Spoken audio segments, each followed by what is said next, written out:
ভাই কোন রাজ্যে বাস করছি আমরা, যেখানে শাসনের থেকে ভাষণ বেশি? মহিলাদের উপর বাচ্চাদের উপর যদি আক্রমণ করেন, অত্যাচার করেন, আগের সরকারে অনেক তৃণমূলের ঝান্ডা ধরেছেন, শাস্তি হয়নি, সেটিং করে নিয়েছেন। আমাদের সরকারে কিন্তু এটা হবে না। অভয়া আর না, আমরা থাকতে এই জিনিস বরদাস্ত করব না। যেখানে ধর্ষক খোলা আকাশের নিচে ঘুরে বেড়ায়, অন্ধ প্রতিবন্ধীরা রাস্তায় নামছে প্রতিবাদ করতে, আর বডি মিডিয়া কানাচোদা অন্ধভক্তরা চুপচাপ বসে বসে শুধু মজা দেখছে, কিছু বলার সাহস পাচ্ছে না, কারণ তারা তো এটাকে উন্নয়ন দেখছে, যেহেতু ধর্ষকরা বিজেপি সমর্থক। তাকে কয়েকজন দুষ্কৃতী যারা বিজেপির সমর্থক তারা হচ্ছে কি তুলে নিয়ে গিয়ে রেপ করেছে, করে হত্যা করে। এদিকে বিজেপির আরেক নেত্রী, তিনি তো বলছেন এই ঘটনাটা তিনি জানেনই না। আজকে বারুইপুরের ঘটনার ইস্যু শুনেছে নাকি আমি শুনিনি কিছু। আজকে বারুইপুরের ঘটনার ইস্যু শুনেছে নাকি আমি শুনিনি কিছু। কোথায় বাস করছি আমরা, কাদেরকে নিয়ে এলাম আমরা? মুখ্যমন্ত্রী শুভেন্দু অধিকারী সকালে নেবো বিকালে খরচ করে দেবো, এই কথাটা বলেছিল। যোগীজির মতো সকালে নেব বিকালে খরচ করে দেবো। তাতে আমরা সকলে খুব খুশি হয়েছিলাম, কিন্তু বাস্তবে কি হচ্ছে? আমার নাম অরূপ নস্কর। মেয়েটাকে যা পজিশন বোঝা যাচ্ছে, কিছু ছেলে ছিল 4 জন, যারা সবই হিন্দু ছেলে, আনন্দ নাম, গোরে নাম, আমাদের এই সামনে ব্যাংকের পিছনে বাড়ি। ওরা সম্ভবত পোস্টমর্টম না করলে জানা যাবে না, তবে ওরা মেয়েটাকে নৃশংসভাবে রেপ করতে পারে, করে ওরা পাশবিক অত্যাচার করে মেরেছে। কিছু কানাচোদা অন্ধভক্ত বলছে পুলিশ নাকি তাদেরকে গ্রেফতার করেছে, পুলিশ খুব তৎপরতার সাথে কাজ করেছে। আসল ঘটনাটা দেখুন।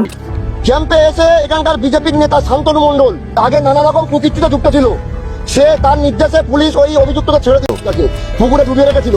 এলাকাবাসী তাদেরকে এই সমস্ত হত্যাকারীদেরকে যখন ধরে থানায় তুলে দেয়। কাল থেকে এই ঘটনাটা, বারুইপুরের যে ঘটনাটি, কোনো মেইন স্ট্রিম মিডিয়া দেখাতে সাহস পায়নি। কেন কি? তারা উন্নয়ন দেখছে এটাকে। এই রাজ্যে অপরাধীরা, ধর্ষকরা, খুনিরা ভয় থরথর করে কাঁপুক, আমরা সেটা চাই। এই রাজ্যে মা বোনেরা, আমি, আপনি, আমার পরিবারের প্রত্যেকটা মেয়ে নিরাপদে বাড়ি ফিরুক, আমরা সেটা চাই।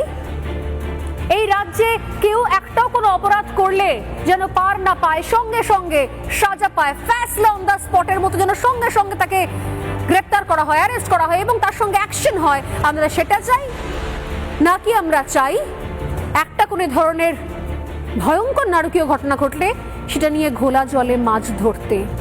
কিছু কিছু কানাচোদা অন্ধভক্ত এই জঘন্যতম অপরাধের মধ্যেও রাজনৈতিক হাওয়া খুঁজে পাচ্ছে, সেটা আবার মানুষকে তুলে ধরছে। এই পোস্টটি যিনি করেছেন তার প্রোফাইল ছবিটা হচ্ছে এইটা। এই ভদ্রলোক যদি পারেন দু এক কথা বলে যান, জানি এনার কোনো লজ্জা শরম কিছুই নেই, তাও যদি পারেন দু এক কথা কমেন্ট সেকশনে এসে বলে যান। এই কানাচোদা অন্ধভক্তদের বলছি, দিন তোদেরও আসবে, এর থেকে আরো খারাপ কিছু হবে, শুধু সামলানোর মতো ক্ষমতা রাখি। আগের সরকার যে পাপ করেছে তার ফল কিন্তু তারা পাচ্ছে, তাদেরকে মানুষ ডিম ছুটছে, পুলিশের কোমরে দড়ি বেঁধে রাস্তা দিয়ে ঘোরাচ্ছে। আর তোদের সাথে তাহলে কি হবে? এখন থেকে শুধু ভেবে রাখি, ছাড় পাবি না, একদম 100%। এত কিছুর পরেও কিছু কানাচোদা অন্ধভক্ত এখনো বলছে